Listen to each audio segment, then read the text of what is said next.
Good morning students. मैं Rajesh Prasad, director of foundation physics classes Hazaribagh. Online classes में बच्चों आपका एक बार स्वागत है। और हम लोग ऑनलाइन क्लासेस में क्या जान रहे हैं,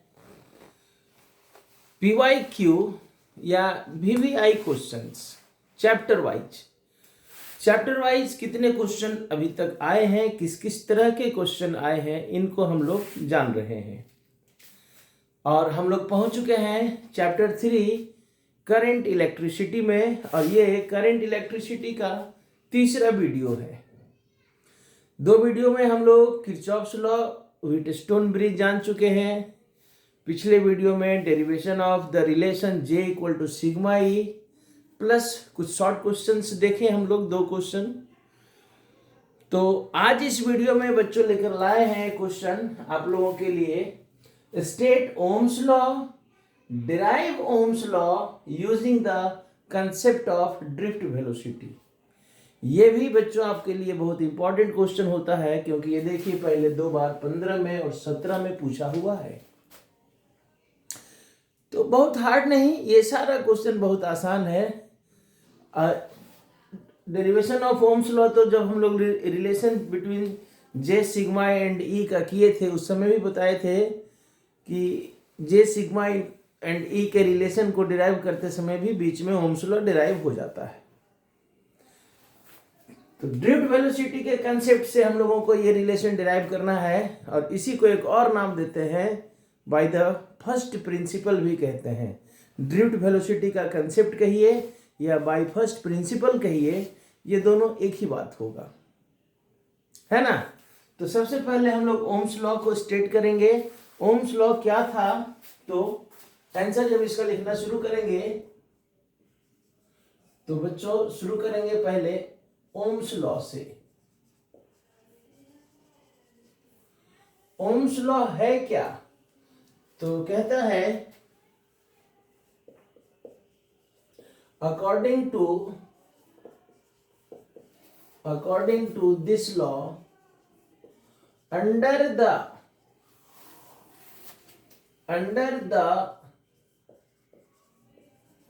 unchanged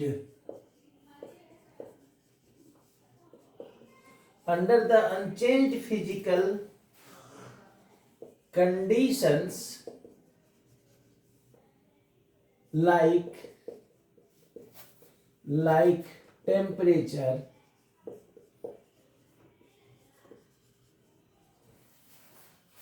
volume, etc. of a conductor, the current flowing through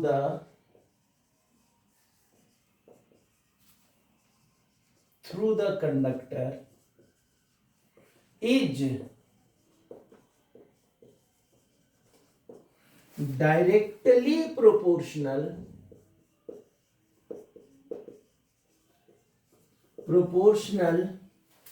to the potential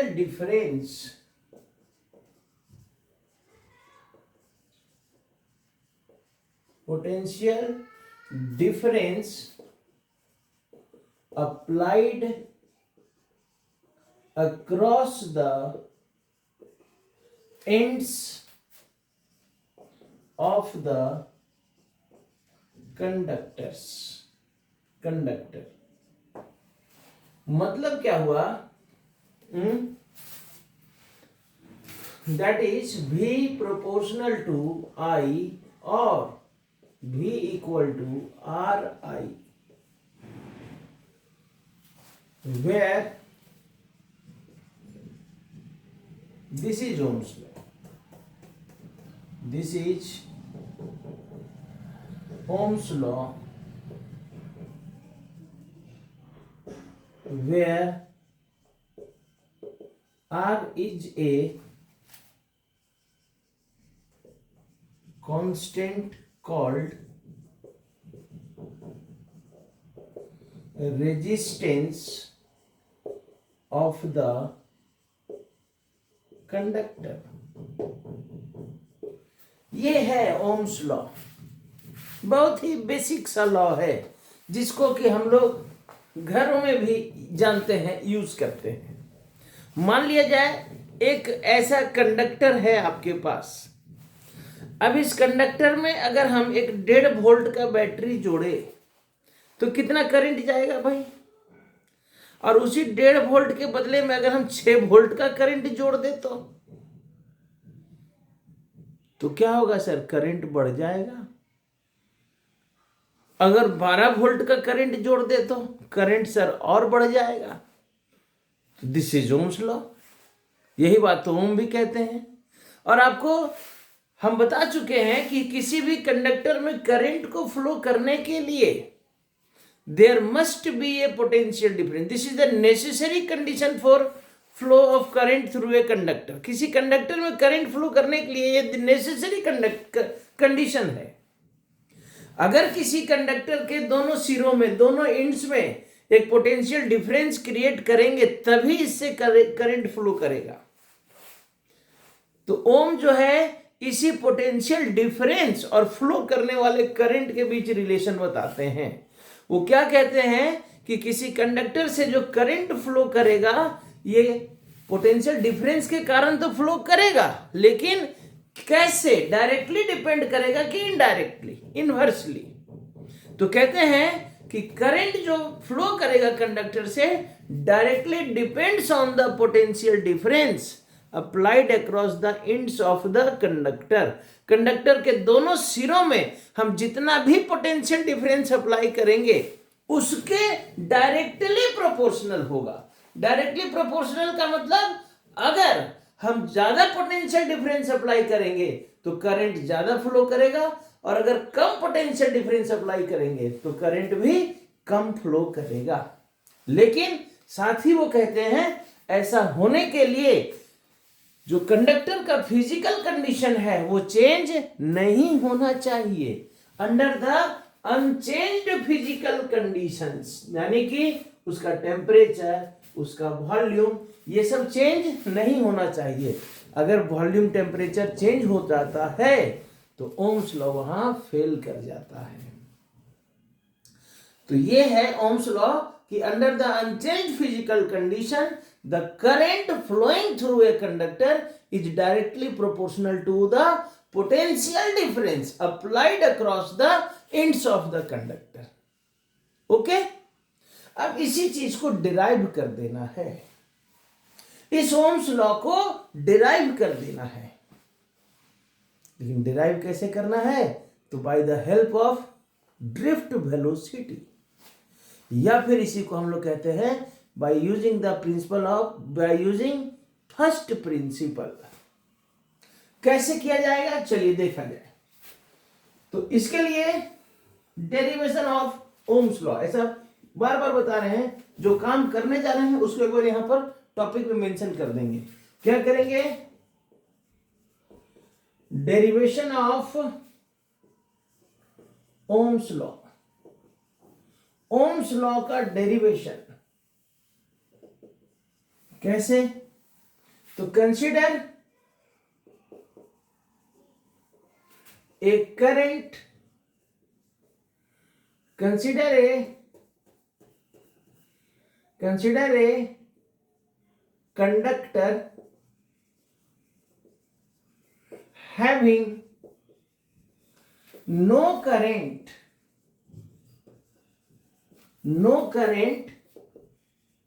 initially। एक कंडक्टर लीजिए जिसे शुरू में कोई करंट नहीं फ्लो कर रहा है। अब भाई करंट नहीं फ्लो कर रहा है तो फिर ओम्स लॉ कैसे डिराइव करेगा? तो जब ओम्स लॉ डिराइव करना है यानी करंट फ्लो कराना होगा ना। तो चलिए भाई, करंट फ्लो कराने के लिए पोटेंशियल डिफरेंस क्रिएट करेंगे। कैसे? तो इलेक्ट्रिक फील्ड अप्लाई करके। Now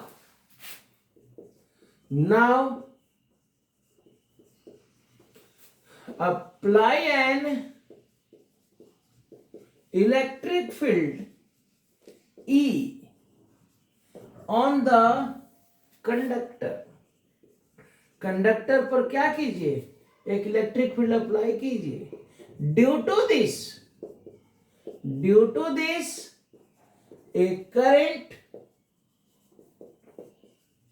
starts flowing in the conductor, जिसके कारण कंडक्टर में क्या होगा, एक करंट फ्लो करना शुरू कर देगा। तो लेट कर लिया जाए, I current in the conductor. और भाई जब करंट फ्लो करने लगा यानी इलेक्ट्रॉन भी तो फ्लो कर रहा होगा, तो मान लिया जाए इलेक्ट्रॉन जिस वेलोसिटी से vd is the drift velocity of electrons in the conductor. मान लीजिए इलेक्ट्रिक फील्ड अप्लाई किए, करंट फ्लो करने लगा यानी इलेक्ट्रॉन भी ड्रिफ्ट कर रहा होगा। ये तो बात हुई इलेक्ट्रिक फील्ड अप्लाई करने से क्या क्या हुआ। अब कंडक्टर का data, L is the length of conductor, A is the area of cross section of the conductor, n क्या है, number of electrons per unit volume, जिसको कि हम लोग नंबर डेंसिटी ऑफ इलेक्ट्रॉन्स भी कहते हैं, नंबर डेंसिटी ऑफ इलेक्ट्रॉन्स। और ई मान लिया जाए चार्ज ऑन एन इलेक्ट्रॉन। चलिए इतना सारा चीज हम लोग पहले फील्ड अप्लाई करने के बाद क्या हुआ, फिर कंडक्टर में क्या क्या है, कंडक्टर का डेटा कितना लंबा लिया है, कितना मोटा लिया है, उसमें कितना इलेक्ट्रॉन्स है, और it is the charge on an electron. Okay, अब प्रोसेस में आते हैं, लेकिन प्रोसेस करने के लिए तो थोड़ा सा मिटाना पड़ेगा ना बाबू। तो ये तो समझा चुके हैं ओम्स लॉ, कोई दिक्कत नहीं है, क्वेश्चन लिखा हुआ था, अगर नहीं लिखे हैं तो नोट कर लीजिए, है ना, पॉज करके यहाँ से नोट कर लीजिएगा। उसके बाद अब हम मिटाते हैं इसको, इधर वाला नहीं मिटाएंगे, इतने में काम हो जाएगा, बहुत लंबा डेरिवेशन नहीं है।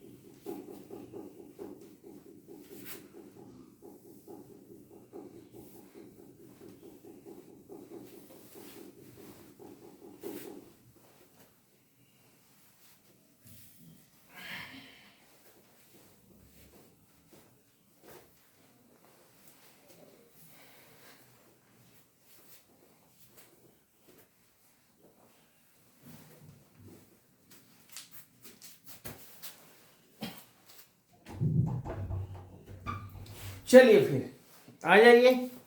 अब चूंकि ड्रिफ्ट वेलोसिटी का कंसेप्ट से, ड्रिफ्ट वेलोसिटी का यूज करके, तो करंट और ड्रिफ्ट वेलोसिटी के बीच में क्या रिलेशन है हम लोगों ने डिराइव किया हुआ है रिलेशन, तो बस उसी रिलेशन को यूज कर देना है।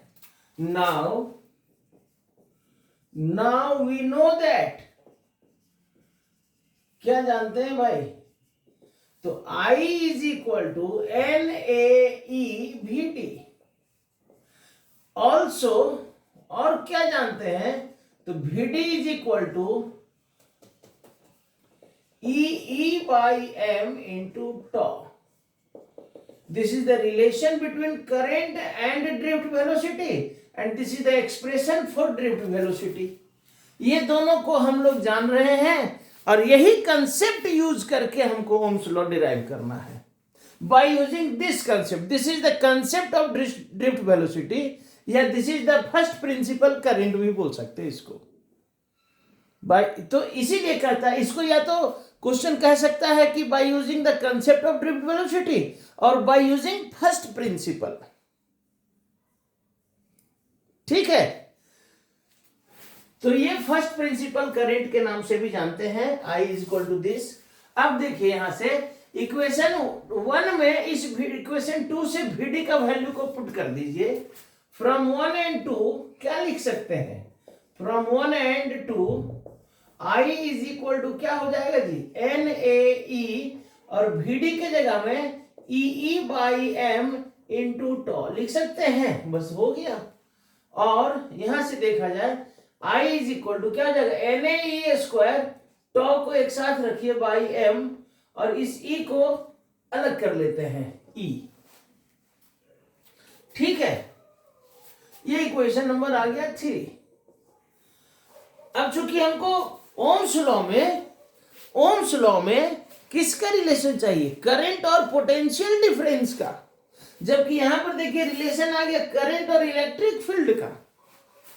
अब यहां से थोड़ा सा एक और कंसेप्ट यूज करना होगा, हमको ओम्स लॉ में करंट और पोटेंशियल डिफरेंस चाहिए, जबकि यहां तक हमारा डेटा क्या आ गया, करंट और इलेक्ट्रिक फील्ड आ गया। अब इस इलेक्ट्रिक फील्ड को पोटेंशियल डिफरेंस में कैसे बदला जाए, तो याद कीजिए हम लोग पढ़े थे पिछले चैप्टर में relation between electric field and potential difference क्या था, याद है क्या? तो यहां पर लिखना पड़ेगा फिर से वही बात, वी नो दैट क्या जान रहे हैं भाई हम लोग, E equal to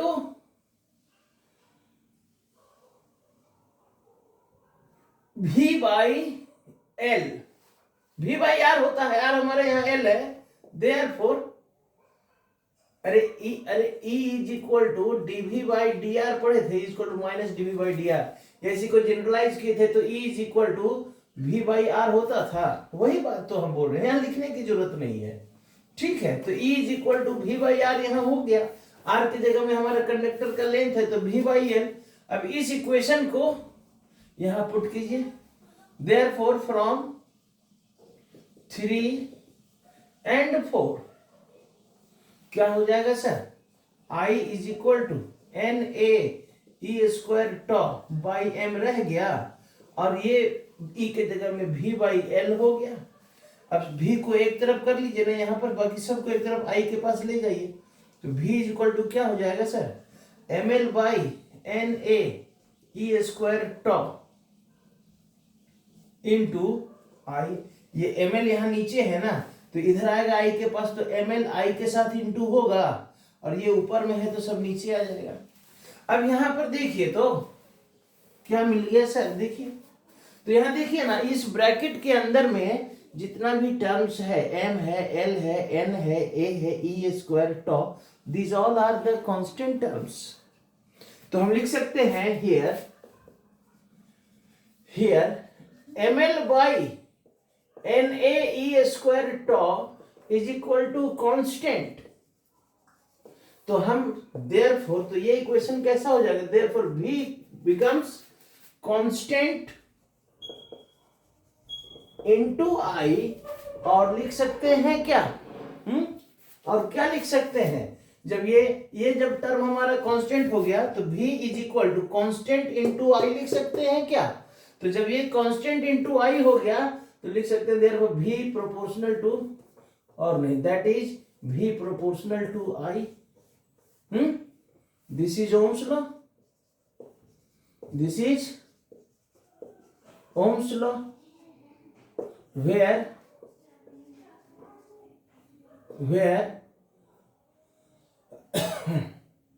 ML/NAE square tau is equal to constant को हम लोग R लिख सकते हैं, बस हो गया, दिस इज ओम्स लॉ। कितना दिक्कत था, देखिए कितना सिंपल सा क्वेश्चन था। चलिए एक बार हम लोग इसको फिर से रिपीट कर लेते हैं। तो क्वेश्चन है, हालांकि देखिए 15 में और 17 में इस क्वेश्चन के साथ ओम्स लॉ नहीं है। कहता है कि define drift velocity and using the concept of drift velocity derive Ohm's law. चूंकि ड्रिफ्ट वेलोसिटी 24 में भी पूछा है, 25 में भी पूछा है, इसलिए हमने ड्रिफ्ट वेलोसिटी को हटा दिया। तो अब इसके साथ ओम्स लॉ के साथ क्या पूछ सकता है? तो ओम्स लॉ के साथ ओम्स लॉ ही पूछेगा। State Ohm's law and derive Ohm's law by using the concept of drift velocity. हो सकता है ड्रिफ्ट वेलोसिटी का डेफिनेशन दे दे, कोई दिक्कत नहीं है, तो आप जान रहे हैं। तो क्वेश्चन है state Ohm's law and using the concept of drift velocity derive Ohm's law. तो स्टेटमेंट क्या है ओम्स लॉ का? तो सिंपल सा चीज है, ओम ने क्या दिया? Ohm gave a relation between the potential difference and the current flowing in the conductor.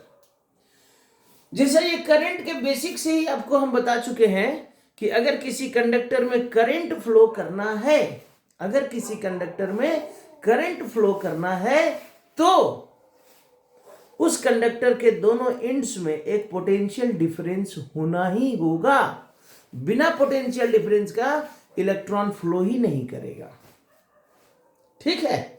तो यानी कि अगर किसी कंडक्टर में करंट फ्लो कराना है तो पोटेंशियल डिफरेंस क्रिएट करना होगा।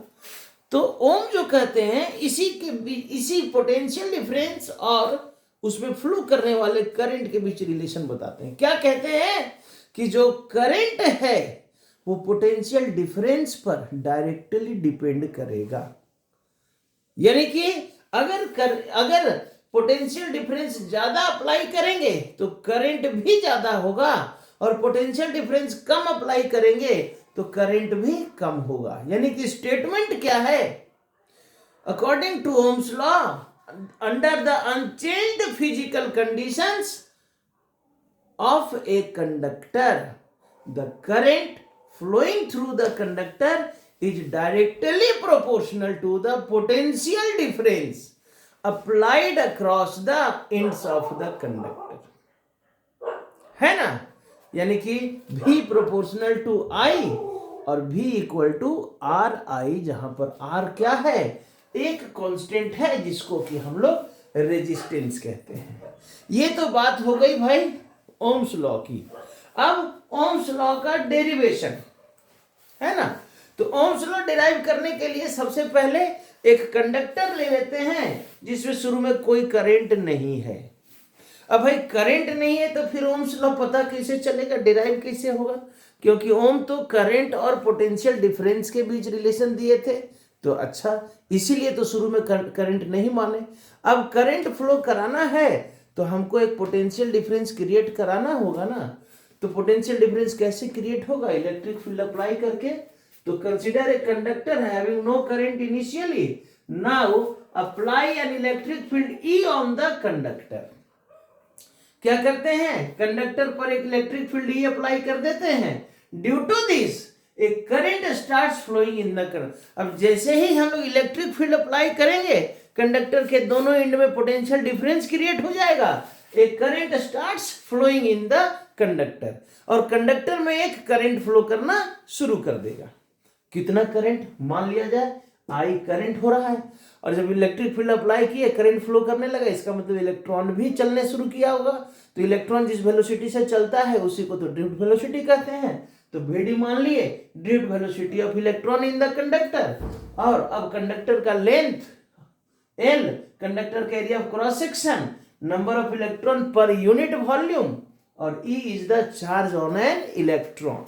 ये लेट कंसीडर की बात हो गई। कंडक्टर में जब इलेक्ट्रिक फील्ड अप्लाई किए तो ये सारा चीज उसमें डेवलप हुआ होगा, उनको हमने लेट कर लिया। अब प्रोसेस में आते हैं।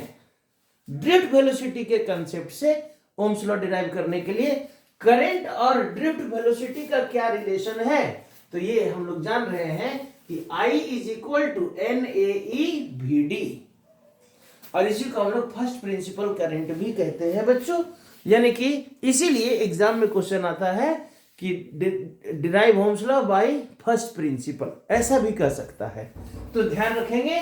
तो I is equal to NAE/VD एक रिलेशन हो गया, और यहाँ पर VD के लिए एक्सप्रेशन क्या है? तो E/m × τ। ये दोनों रिलेशन और इस एक्सप्रेशन को हम लोगों ने पहले डिराइव किया हुआ है, तो ये दोनों को हम लोगों ने लिख लिया। अब यहीं से ये जो VD है, तो VD के जगह में क्या करेंगे, इस इक्वेशन को पुट कर देंगे, तो क्या हो जाएगा, I is equal to NAE और VD के जगह में हो जाएगा EE/m इंटू टॉ, हो जाएगा ना। तो अब यहां से तो अब इसको मल्टीप्लाई कर दिए, E इंटू ई स्क्वायर और टॉ को एक साथ रखे, E बाहर, E को बाहर कर दिए। लेकिन यहां पर देखिए अब रिलेशन क्या आ गया, करंट और इलेक्ट्रिक फील्ड के बीच रिलेशन आ गया। लेकिन हमको तो ओम्स लॉ में करंट और पोटेंशियल डिफरेंस के बीच रिलेशन चाहिए। तो इस इलेक्ट्रिक फील्ड को पोटेंशियल डिफरेंस का क्या रिलेशन है उसके साथ इसको रिप्लेस करा देते हैं। तो हमको पता है, we know that electric field E is equal to V/L या E is equal to V/R। R यहाँ पर क्या डिस्टेंस कितना है, कंडक्टर का दोनों एंड यानी कंडक्टर का लेंथ, ये आ गया V/L। अब इस E के जगह में V/L पुट कर दिए। अब यहां से देखिए आसान हो गया, ml और I सारा टर्म V को अकेला छोड़ दिए, अब बाकी सब टर्म को एक तरफ ले आइए। अब यहाँ पर हम जब देखते हैं V इक्वल टू क्या आ गया, ml/na स्क्वायर टॉ, तो यहाँ पर ब्रैकेट में ये जो टर्म आया इट इज कांस्टेंट, तो हम लिख सकते हैं V equal to constant into I, और जैसे ही इक्वल टू के साथ कांस्टेंट आया हम इसको हटा के प्रोपोर्शनल साइन लगा सकते हैं, यानी V प्रोपोर्शनल टू I आया ना। और this V proportional to I ही तो ओम्स लॉ है, this is Ohm's law.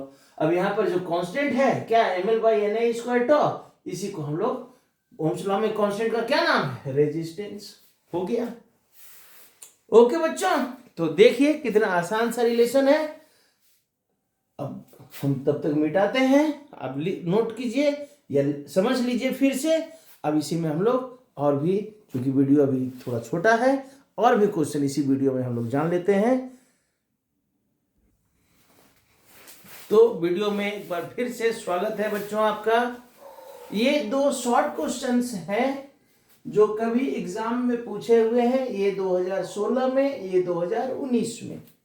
Question क्या है, तो कह रहा है define EMF of a cell और mention two difference between EMF and potential difference of a cell. एक सेल के ईएमएफ से आप क्या समझते हैं और उसके ईएमएफ और पोटेंशियल डिफरेंस के बीच में डिफरेंस बताइए। दूसरा क्वेश्चन क्या है, define internal resistance of a cell. Cell के इंटरनल रेजिस्टेंस से आप क्या समझते हैं, and state two factors on which it depends. और दो ऐसे फैक्टर को बताइए, कारक को बताइए जिस पर कि इंटरनल रेजिस्टेंस डिपेंड करता है। ये आपका 2019 का पूछा हुआ है, ये आपका 2016 का पूछा हुआ है। चलिए एक एक करके, तो पहले यहां पर ईएमएफ को डिफाइन कर ले भाई। ईएमएफ क्या है, इसका पूरा नाम होता है इलेक्ट्रोमोटिव फोर्स। नाम तो फोर्स है, लेकिन कंफ्यूज नहीं होइएगा, it is not a force, it is the potential difference. चलिए डिफाइन करते हैं ना। तो क्या कह रहा है, it is defined as the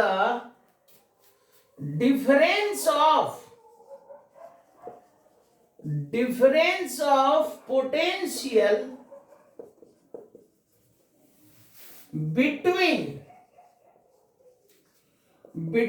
two terminals of a cell when there is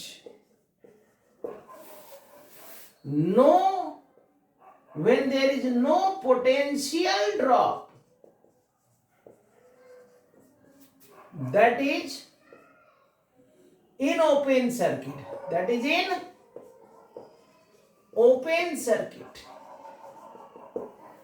ये कह रहा है। कहने का मतलब क्या हुआ ईएमएफ भी सेल का पोटेंशियल डिफरेंस को ही कहते हैं, लेकिन कब का?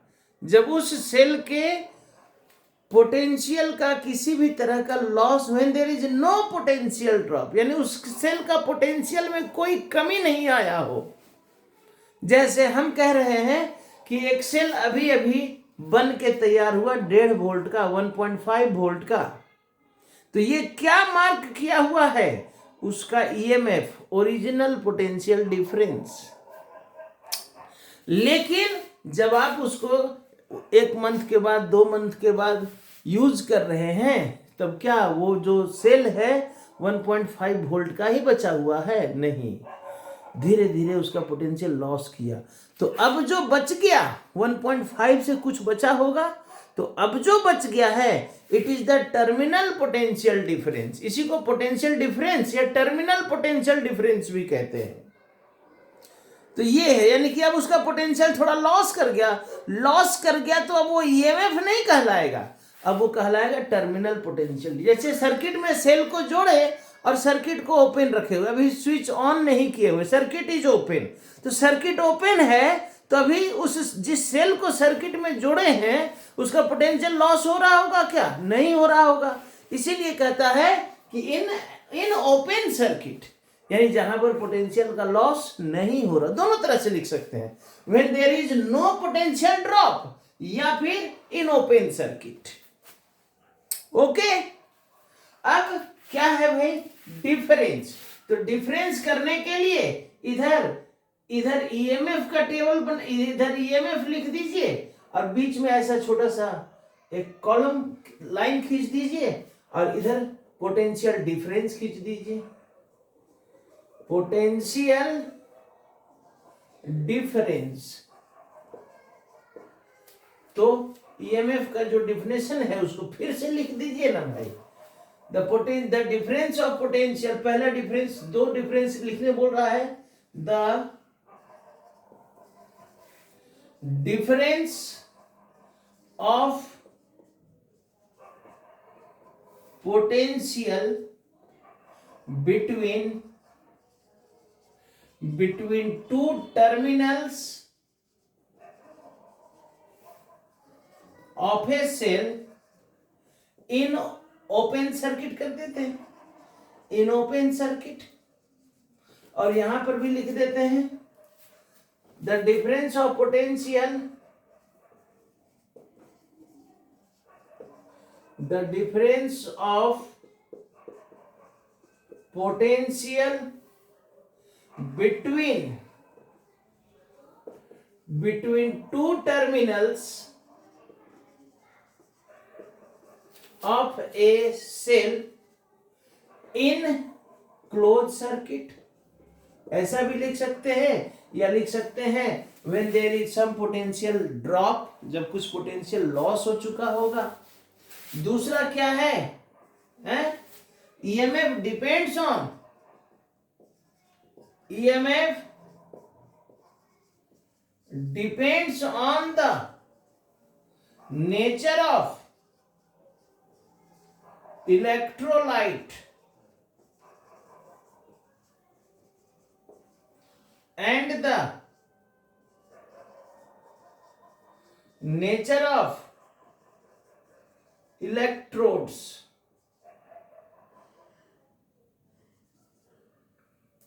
इलेक्ट्रोड जो हम लोग पॉजिटिव नेगेटिव टर्मिनल यूज किए हुए उसके नेचर पर भी डिपेंड करेगा, और जो इलेक्ट्रोलाइट जो केमिकल यूज किया गया है उस पर भी डिपेंड करेगा। But the potential difference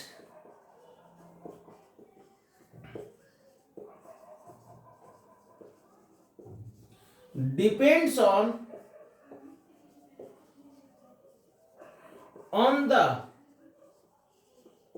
on the resistance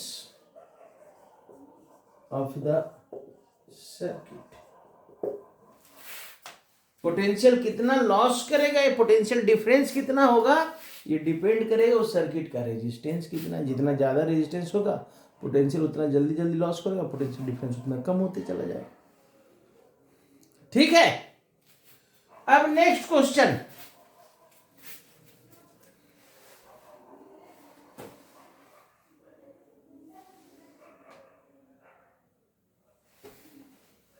क्या है? Internal resistance. इसको तो कई बार बता चुके, खैर क्लास की बातें नहीं करेंगे, नया वीडियो है तो हम लोग क्लास में तो सब पढ़ा ही चुके हैं, है ना, इसलिए क्लास की बातें नहीं करेंगे। तो अब आइए इस क्वेश्चन में क्या कह रहा है, define internal resistance of a cell. Cell के इंटरनल रेजिस्टेंस का क्या मतलब होता है? सबसे पहले जानिए रेजिस्टेंस का मतलब क्या होता है, करंट को अपोज करना। अब सर ये इंटरनल रेजिस्टेंस क्या हो रहा है? तो मान लीजिए एक नया सेल अभी तुरंत फैक्ट्री से बन के तैयार हुआ, अब उसको आप खरीद के रख लिए, बहुत दिन के बाद यूज कर रहे हैं, तो क्या उतना ही करंट देगा जितना कि एक नया सेल देता है? नहीं ना।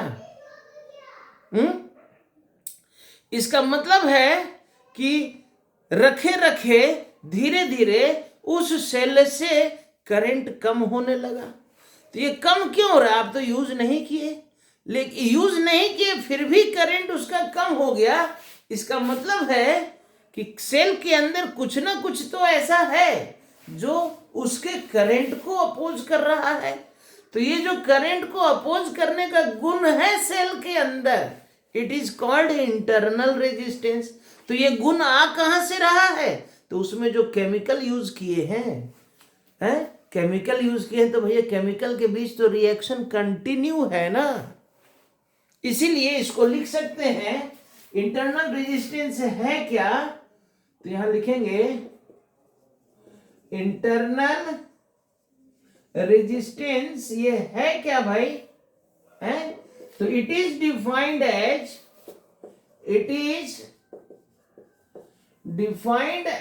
The resistance offered by the electrolyte, resistance offered by the electrolyte of a cell। अब क्या कह रहा है? अच्छा एक लाइन इसमें और लिख दीजिए ना भाई, it is denoted by R, small r. और रेजिस्टेंस है तो इसका एसआई यूनिट भी लिख देते हैं, SI unit of internal resistance है। इंटरनल रेजिस्टेंस इज क्या? Is ohm. हो गया। अच्छा ईएमएफ का एसआई यूनिट क्या होता? तो सर पोटेंशियल डिफरेंस है तो वोल्ट होता। तो कंफ्यूज नहीं कीजिएगा, ईएमएफ नाम भले है force but it is the potential difference. Unit force होगा, डायमेंशनल सॉरी यूनिट वोल्ट होगा और डायमेंशनल फॉर्मूला जो वोल्ट का होगा। ओके, अब कह रहा है कि state two factors on which it depends, है ना। तो factors on which internal resistance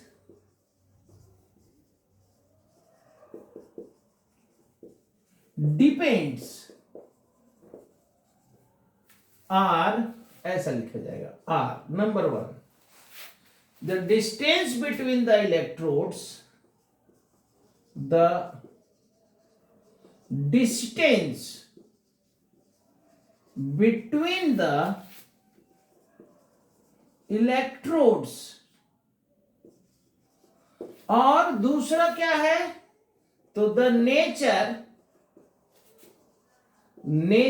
of the electrolyte,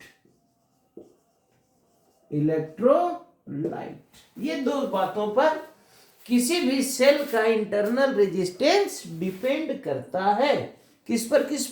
तो वो जो इलेक्ट्रोड है, पॉजिटिव और नेगेटिव टर्मिनल जो इलेक्ट्रोड हम यूज कर रहे हैं, है ना, जिसके एक एंड में पॉजिटिव कैप लगा के रखे हुए और एक जो है निगेटिव, तो वो जो इलेक्ट्रोड है, कार्बन रॉड जिसमें हम लोग ड्राई सेल में यूज करते हैं, उसके नेचर पर ये डिस्टेंस पर, सॉरी डिस्टेंस पर और इलेक्ट्रोलाइट के नेचर पर, जो आपका इंटरनल रेजिस्टेंस है, ये दो बातों पर डिपेंड करेगा। तो बच्चों देखिए, ये शॉर्ट क्वेश्चंस है, कितना आसान आसान पूछा जाता है एग्जाम में, कितने आसान क्वेश्चंस रहते हैं, बस थोड़ा सा मेहनत करके जाना है, 70 आउट ऑफ 70 लेकर के आना है। तो हमको लगता है कि करंट का लगभग सारा क्वेश्चन हो गया, इससे ज्यादा पूछ नहीं रहा है। फिर भी एक वीडियो और बनाते हैं, जैसे कि आपके इस बार के मॉडल सेट में हमको लगता है कि एक क्वेश्चन आउट ऑफ सिलेबस है। एनसीईआरटी में resistances in series and parallel नहीं पढ़ना है, लेकिन आपके मॉडल सेट में रेजिस्टेंसेस इन सीरीज का क्वेश्चन दिया हुआ है ना। तो ऐसा करते हैं, कल एक मतलब नेक्स्ट वीडियो में हम लोग, क्वेश्चन तो लास्ट हो गया, लेकिन एक वीडियो और बना देते हैं, ताकि अगर उस क्वेश्चन को वो कर दे, मॉडल सेट में दिया हुआ है, तो अगर वो कर दे तो आपके पास ये नहीं कि सर आप कराए नहीं थे, क्योंकि पढ़ाते समय तो हमने उस क्वेश्चन को नहीं कराया है। क्यों नहीं कराया है? क्योंकि वो आपके सिलेबस में नहीं था, एनसीईआरटी में वो टॉपिक नहीं था, इसलिए हमने रेजिस्टेंसेस इनसे, हालांकि उसके 2 साल पहले तक हम पढ़ाते थे, लेकिन इधर 2 साल से resistances in series and parallel को हटा दिया है, तो इसलिए इधर हमने नहीं पढ़ाया।